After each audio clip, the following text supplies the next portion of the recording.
Sir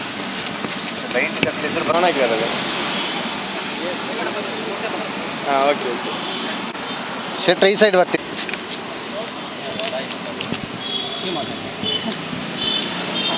ಮಾತಾಡಮ್ಮ sir ನಮ್ಮ ಜೊತೆ ಇದ್ದಾರೆ. ನಾವೀಗ ಕಮಿಷನ್ ಭೇಟಿಯಾಗಿದ್ದೇವೆ. ಅವರು ನಮಗೆ ಮನೆಗೆ ಪ್ರೊಟೆಕ್ಷನ್ ಕೊಡ್ತೇವೆ ಅಂತ ಹೇಳಿದ್ದಾರೆ. ಅಂದರೆ ನಾವು ಮಾತ್ರ ಇರೋದು ಮನೆಗೆ.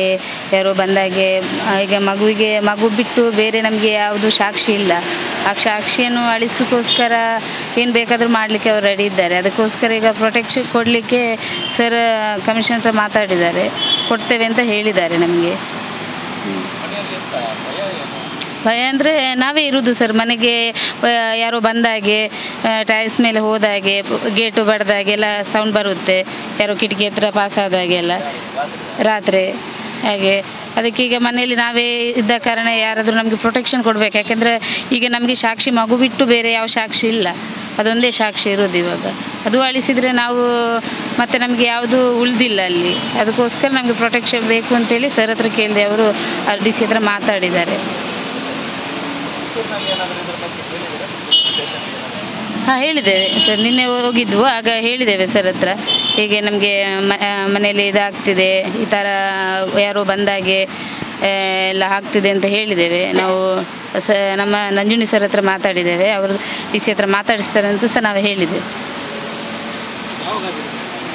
ಒಂದು 4-5 ದಿವಸ ಆಯಿತು ಸರ್. ನಾವೇ ಮಗಳು, ನಾನು, ಮಗು, ಅವಳ ತಂದೆ, ಇನ್ನೊಬ್ಬಳು ಸಣ್ಣ ಮಗಳು, ಅಷ್ಟೇ 4 ಮಂದಿ ಇದ್ದೇವೆ. ಈಗ ಮಗು ಸೇರಿ 5 ಮಂದಿ.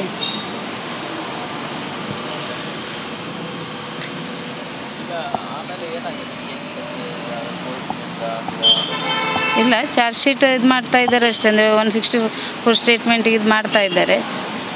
ಬೇರೇನು ಈಗ ಮೊನ್ನೆಲ್ಲ ಹೋಗಿ ಬಂದಿದ್ದೇವೆ ಎಲ್ಲ ಕಡೆ. ಸರ್ ಕರ್ಕೊಂಡೋಗಿ ಬಂದಿದ್ದಾರೆ ನಮ್ಮನ್ನು. ಪ್ರಭಾಕರ್ ಭಟ್ ಆಗಲಿ, ನಳಿನಿ ಕುಮಾರ್ ಕಟೀಲ್ ಅಲ್ಲೆಲ್ಲ ಕರ್ಕೊಂಡೋಗಿ ಬಂದಿದ್ದಾರೆ. ಇನ್ನೂ ಏನೂ ಬಂದಿಲ್ಲ. ನಮಗೆ ಮದುವೆ ಆಗಬೇಕು ಸರ್. ಮಗಳಿಗೆ ಮದುವೆ ಆಗಬೇಕು. ಅವನು ಮಗುವಿಗೆ ತಂದೆ ಆಗಬೇಕು. ನಮಗಿಷ್ಟೇ ನಾವು ಕೇಳೋದು. ಅವನು ಜೈಲಲ್ಲಿ ಕೂತ್ಕೊಂಡು ಜೈಲು ಶಿಕ್ಷೆ ಅನುಭವಿಸ್ಲಿ ಅಂತ ನಾವು ಕೇಳ್ತಾ ಇಲ್ಲ. ಮದುವೆ ಮಾಡಲಿ ಅಷ್ಟೇ. ಅವರ ತಂದೆ ತಾಯಿ ಹತ್ರ ಆಗಲಿ ಎಲ್ಲರ ಹತ್ರ ನಾವು ಕೇಳ್ಕೊಳ್ಳೋದು ಇಷ್ಟೇ, ಮದುವೆ ಮಾಡಲಿ ಅಂತ. ಸುಮ್ಮನೆ ಜೈಲಲ್ಲಿ ಕುಳಿತು ಅವನೇನು ಮಾಡ್ತಾನೆ ಅಂತ. ಹೊರಗಡೆ ಬಂದು ಮದುವೆಯಾಗಿ ಮಗುವಿಗೆ ತಂದೆ ಇದು ಕೊಡ್ಬೋದಲ್ಲ ಅವನಿಗೆ. ಸುಮ್ಮನೆ ಯಾಕೆ ಜೈಲು? ಮಾಡಿದ ತಪ್ಪು ಅವನಿಗೆ ಗೊತ್ತಿದೆ, ತಪ್ಪು ಮಾಡಿದ್ದಾನೆ ಅಂತ. ಅದನ್ನು ಮುಚ್ಚಿಡ್ಲಿಕ್ಕೆ ಆಗೋದಿಲ್ಲ ಅಲ್ವಾ? ಈಗ ಮಗು ಬೇರೆ ಮಾತ್ರ ಇರುವುದು ನಮಗೆ ಸಾಕ್ಷಿ. ಅದನ್ನು ಅಳಿಸಿದರೆ ನಮಗೆ ಯಾವ ಸಾಕ್ಷಿಯೂ ಇಲ್ಲ. ಹಾಗೆ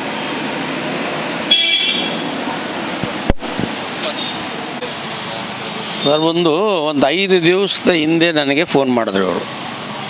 ಮಾಡಿ, ಅಧ್ಯಕ್ಷರೇ ಈ ಥರ ನಾವು ಮಧ್ಯರಾತ್ರಿ ಹೊರಗಡೆ ಬಂದಾಗ ಅಥವಾ ಮಧ್ಯಾಹ್ನ ಟೈಮ್ನಲ್ಲಿ, ಸಂಜೆ ಹೊತ್ತಿನಲ್ಲಿ ಯಾರೋ ಬಂದಂಗೆ ಆಗುತ್ತೆ, ಕಿಟಕಿ ಹತ್ರ ಬಂದಂಗೆ ಆಗುತ್ತೆ.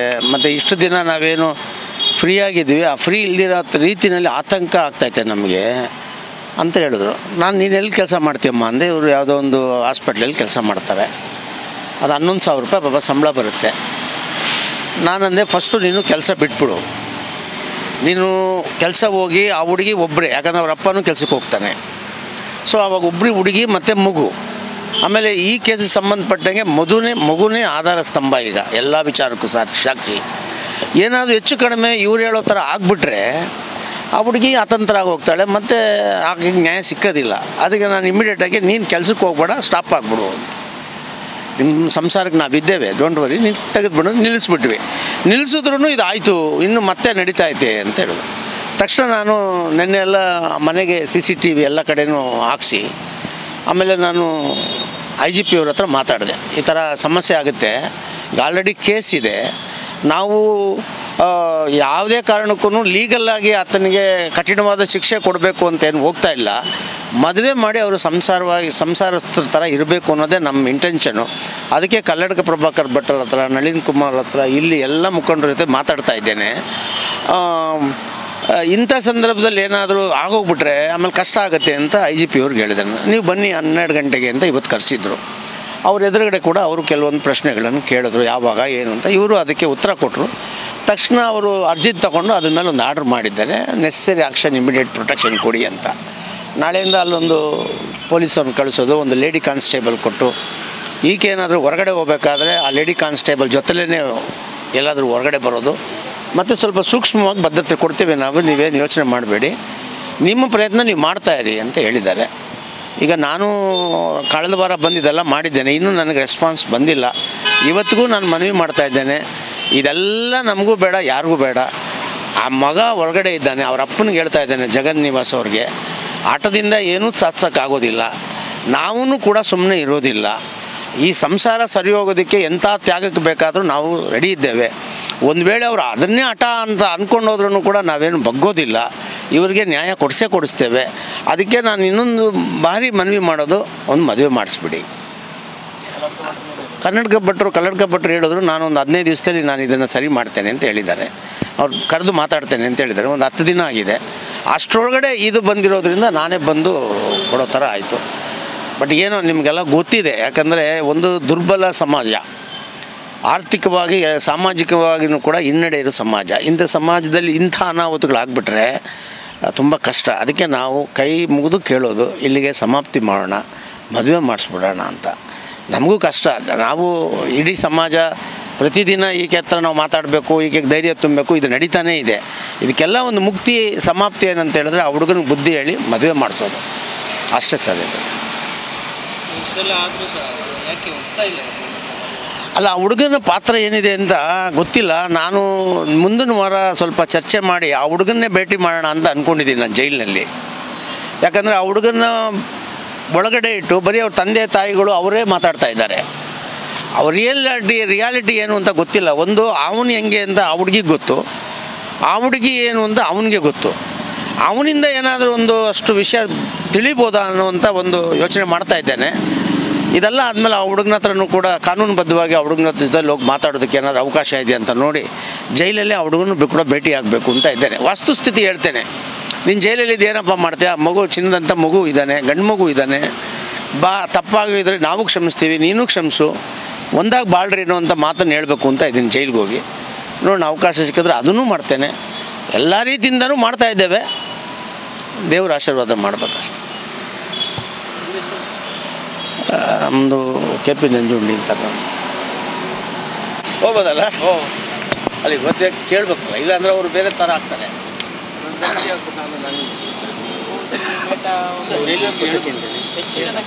ಇಲ್ಲ, ನಾನೇ ಒಬ್ಬನೇ ಕೊಡ್ತೀನಿಲ್ಲ. ಇದು ಬೇಕಾಗುತ್ತೆ ಅವ್ರು ಕೊಟ್ಟಿರೋದು ಇದ್ರೆ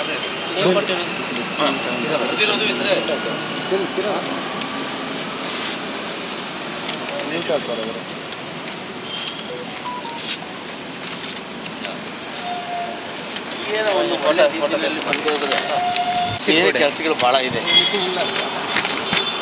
ಹೌದು, ನಿಮಗೂ ಬೆಂಗಳೂರಿಂದ ಬರಬೇಕು. ಅದೇ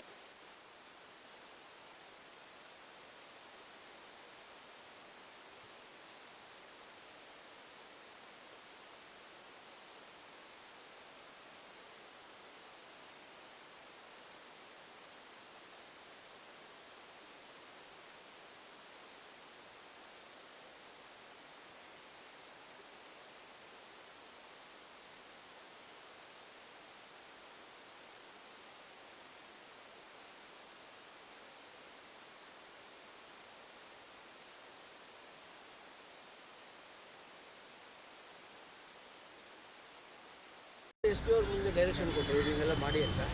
ಸೊ ಅದರಿಂದ SP ಮತ್ತು IGP ಇಬ್ಬರು ಅದೇನು DNA ಮಾಡಬೇಕು ಅಂತೆಲ್ಲ ಅದು ಮಾಡ್ಕೊಳ್ಳಿ. ಅವರು ಅದು ಬಂದು ಕೋರ್ಟ್ ಮುಖಾಂತರನೇ ಮಾಡಬೇಕು. ಈಗ ನಮಗೆ ಡೌಟ್ ಇದ್ದರೆ ನಾವು ಮಾಡಿಸ್ತೀವಿ. ಗಂಡ ಈಗ ಅವ್ರಿಗೆ ಡೌಟ್ ಇದ್ದರೆ ಅವರೇ ಮಾಡಿಸ್ಕೊಡೋದು. ಹೇಳಿ, ಕೋರ್ಟಿಗೆ ಬಂದು ಹೇಳಿ, ಮಾಡಿ, ನಾವು ರೆಡಿ ಇದ್ದೀವಿ. ಅದು ಇದನ್ನೇ ಪ್ರೊಸೀಜರೇ. ಅದೇನು ಪ್ರೊಸೆಸ್ ಹೋಗಿಲ್ಲ ಆಗಿಲ್ಲ. ಕೋರ್ಟಲ್ಲಿ ಅವ್ರೀಗ ಹೈಕೋರ್ಟಿಗೆ ಬರ್ಬೋದು, ಬೇಲಿಗೆ ಇಲ್ಲಿ ರಿಜೆಕ್ಟ್ ಆಯ್ತಲ್ಲ, ಹೈಕೋರ್ಟಿಗೆ ಬರ್ಬೋದು. ಅಲ್ಲಿ ನಾವು ಫೈಟ್ ಮಾಡ್ತೇವೆ. ನಾವು ಹೆಂಗೂ ಗೌರ್ಮೆಂಟ್ ಒಂದು ವಕೀಲರು ಕೊಡ್ತಾರೆ, ಜೊತೆಗೆ ನಮ್ಮ ಸೀನಿಯರ್ ಕೌನ್ಸಿಲ್ ಎಲ್ಲ ನಾವು ಅಲ್ಲಿ ರೆಡಿ ಮಾಡಿದ್ದೀವಿ. ಅವರವ್ರ ಸಹಕಾರದೊಂದಿಗೆ ಫೈಟ್ ಮಾಡ್ತೀವಿ. ಹೊಡೆಯುತ್ತಾರ?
ಸುಜಾತ ಹೋಟೆಲ್